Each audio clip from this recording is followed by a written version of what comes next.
Stress کے بارے میں یہ ایک ویڈیو سیریز ہے جس کے 4 پارٹس ہیں۔ پہلے پارٹ میں ہم اسٹریس کو لے کے عام لوگوں کے ذہن میں جو خیالات ہوتے ہیں انہیں ڈسکس کریں گے۔ دوسرے پارٹ میں ہم دیکھیں گے کہ اسٹریس سے ہماری باڈی میں کیا چینجز آتے ہیں اور ساتھ ہی اسٹریس کی علامات کیا ہوتی ہیں۔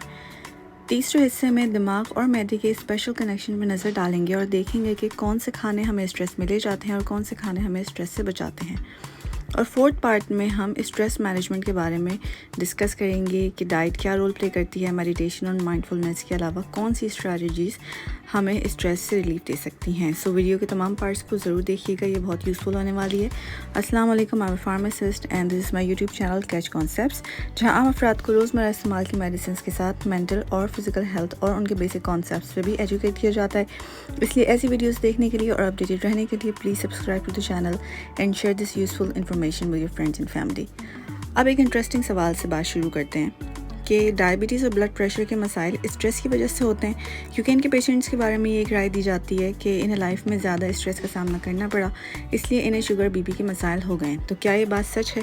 اس کا جواب یہ ہے کہ ڈائبٹیز اور بلڈ پریشر ہونے کی کئی وجوہات ہیں اور ان میں سے ایک وجہ لمبے عرصے تک اسٹریس کا شکار رہنا بھی ہے۔ اسٹریس سے اور بھی بہت سے باڈی فنکشنز متاثر ہوتے ہیں۔ بلڈ گلوکوز کا لیول بیلنس میں نہیں رہ پاتا، جس کی وجہ سے ڈائبٹیز ہوتی ہے۔ باقی اسٹریس کی وجہ سے ہماری باڈی میں کیا چینجز آتے ہیں اور یہ بیماریاں کیسے ہوتی ہیں، اس کی ڈیٹیل اسٹریس کی نیکسٹ ویڈیو میں موجود ہے۔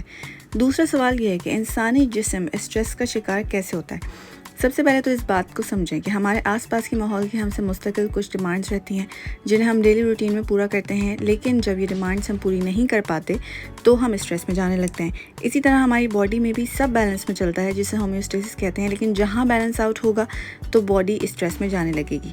اب آ جاتے ہیں سوال کے جواب کی جانب۔ انسانی جسم 2 طریقوں سے اسٹریس کا شکار ہوتا ہے۔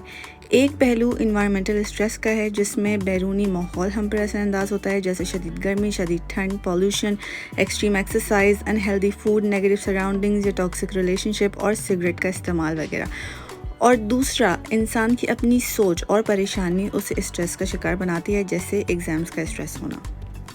انسان کتنے وقت تک اسٹریس کا شکار رہ سکتا ہے؟ اسٹریس شارٹ ٹرم بھی ہوتا ہے، جو کچھ منٹ سے کچھ گھنٹوں تک رہتا ہے، جیسے اسٹوڈنٹس کو ایگزامز کا اسٹریس، امپلائی کو سیلری ڈیلے ہونے کا اسٹریس اور ٹریفک جام میں پھنسنے کا اسٹریس، جو کہ ایک محدود ٹائم کے بعد ختم ہو جاتا ہے۔ اور اسٹریس لانگ ٹرم بھی ہوتا ہے، جو کچھ دنوں سے کچھ مہینوں تک یا اس سے بھی لمبے عرصے تک چلتا ہے۔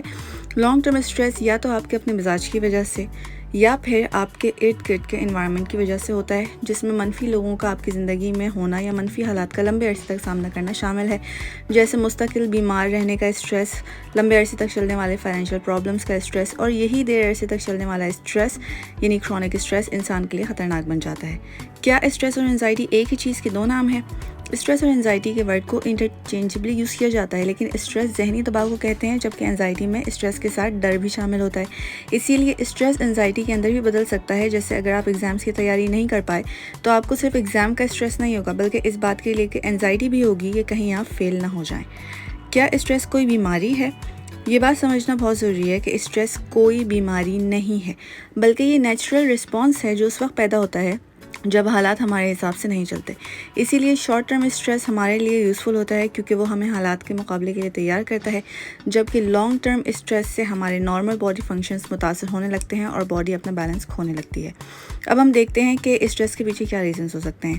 انپریڈکٹیبل چینج ان لائف، جیسے کسی عزیز کی موت ہو جانا، ٹیمپریچر چینج یعنی بہت سردی یا بہت گرمی سے بھی اسٹریس ہوتا ہے، فائنینشیل پرابلمس کا سامنا کرنا، انسپورٹیو یا نیگیٹو سراؤنڈنگز کا ہونا، یعنی گھر میں یا گھر سے باہر ایسے لوگ ہوں آپ کے ارد گرد جو نیگیٹو انوائرمنٹ کریٹ کریں، پرولونگ النس یعنی لمبے عرصے تک خود بیمار ہونا یا کسی ایسے فرد کی دیکھ بھال کرنا جو بیمار ہو، اور اس کے علاوہ کسی امپورٹنٹ چیز کی تیاری کرنا، جیسے کوئی ایگزام کی تیاری یا کسی ایونٹ کی تیاری کا پریشر، کریئر اور گولز کا پریشر یعنی اپنے مستقبل کو لے کے پریشان ہونا، اپنی موجودہ صورتحال میں خود کو بے بس محسوس کرنا۔ اسٹریس کے بارے میں آپ کے جو بھی سوال ہوں آپ کمنٹ میں مینشن کر دیجیے گا، اور اس کا سیکنڈ پارٹ ضرور دیکھیے گا، جس میں ہم ڈسکس کریں گے کہ اسٹریس کے دوران باڈی کے اندر کیا چینجز آتے ہیں۔ اس طرح کی مزید ویڈیوز دیکھنے کے لیے please subscribe to the channel اور اس یوزفل انفارمیشن کو اپنے فرینڈز اینڈ فیملی میں ضرور شیئر کیجیے گا۔ Thank you so much for watching.